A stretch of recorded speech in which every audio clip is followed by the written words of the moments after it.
The scent of 1,000 blooms, a vibrant, heady mix of roses and lilies and something sharp and green he couldn't quite place, usually soothed Nolan. Today, however, as he selected a modest bouquet of lavender and baby's breath from the refrigerated display at petal and stem, a knot of unease tightened in his chest. He'd been coming to this very market, his market, for the past 3 weeks in disguise, a scruffy beard and faded baseball cap his only armor against recognition. It was part of his deep dive, his undercover mission to understand the soul of Bloom Corp from the ground up before the quarterly earnings call that could make or break them.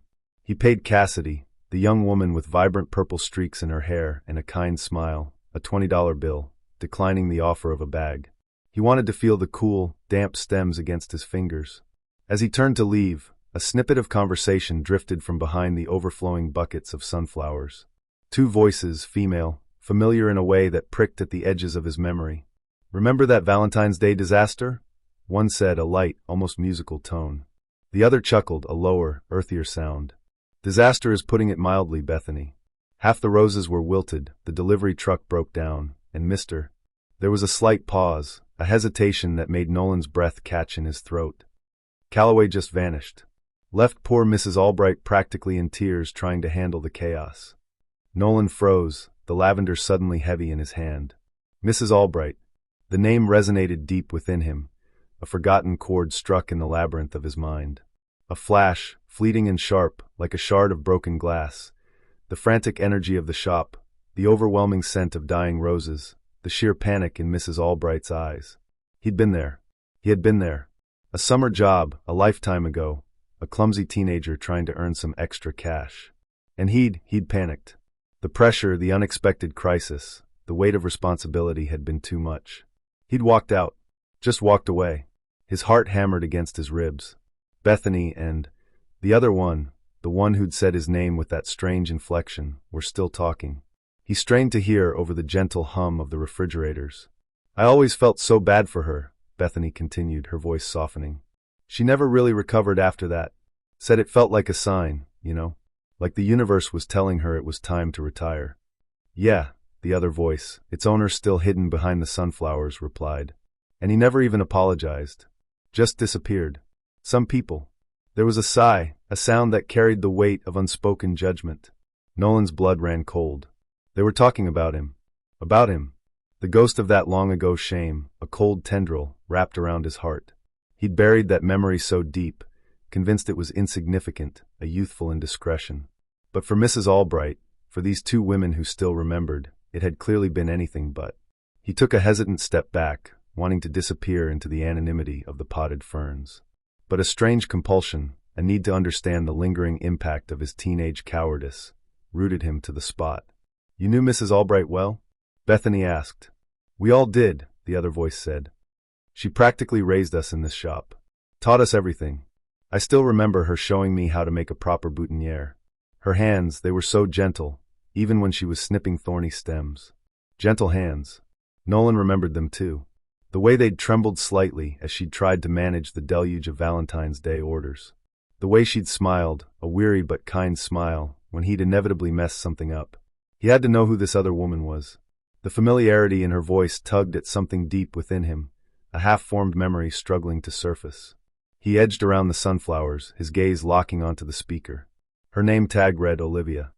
She was arranging a display of vibrant tulips, her brow furrowed in concentration.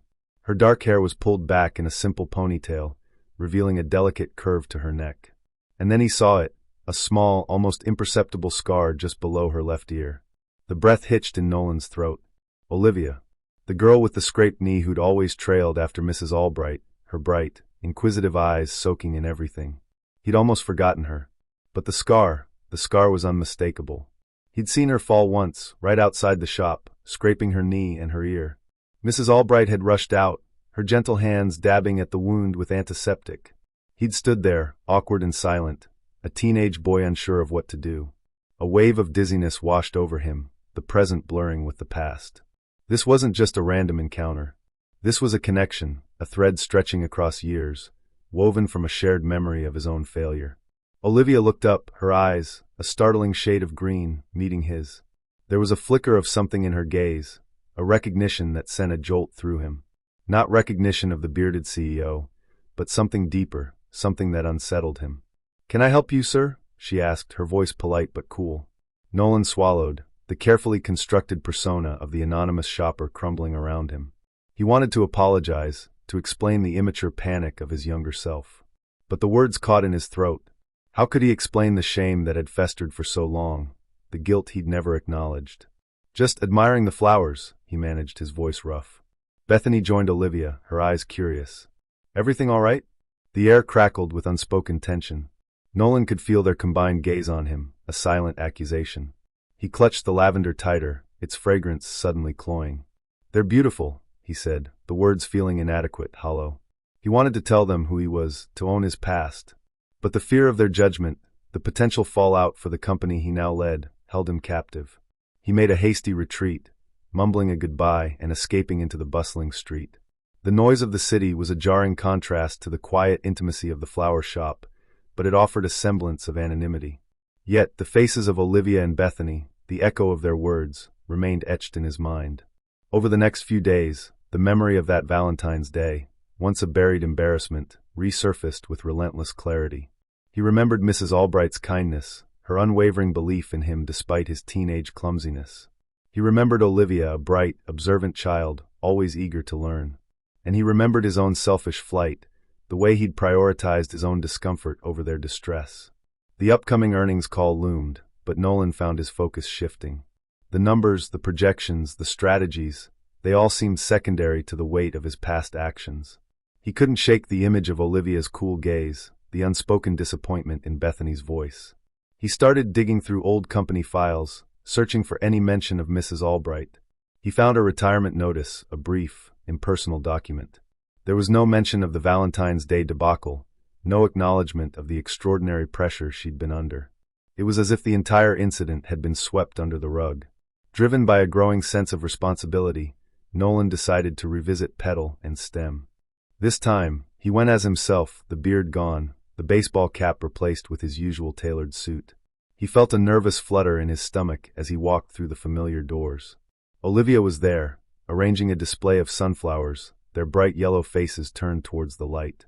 She looked up as he approached, her green eyes widening slightly in surprise, then narrowing with a flicker of something he couldn't quite decipher. "Mr. Calloway," she said, her voice cool and formal.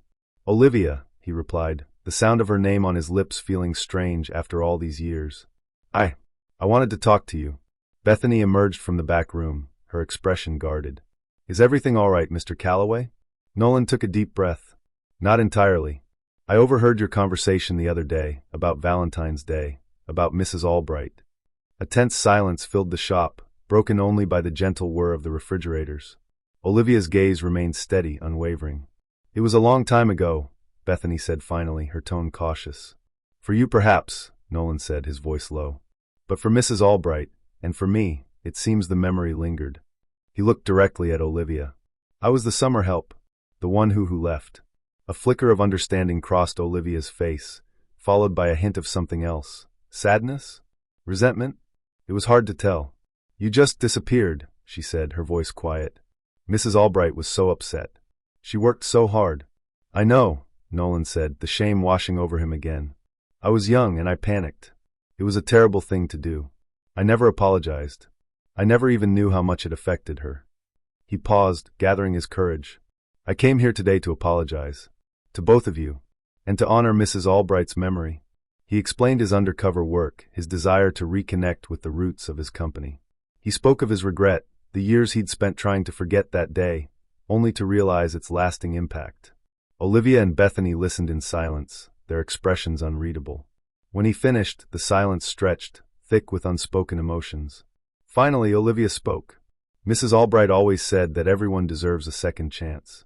But she also believed that actions have consequences." "I understand," Nolan said. "I don't expect you to forgive me, but I hope you can understand that I carry the weight of that day still." Over the following weeks, Nolan made amends. He established a foundation in Mrs. Albright's name, dedicated to supporting young people entering the floral industry.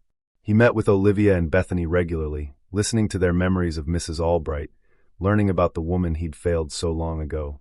He didn't try to erase the past, but he worked to build a better future, one rooted in accountability and genuine connection. The earnings call came and went. It was successful, but something had shifted within Nolan.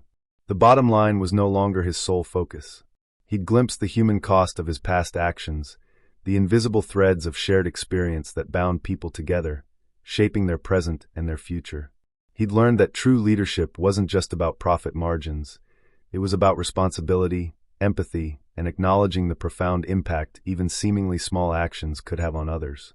The scent of flowers in his market no longer just soothed him. It reminded him of a debt he was still striving to repay, a connection forged in a moment of crisis, a neural coupling of past and present that had irrevocably changed him.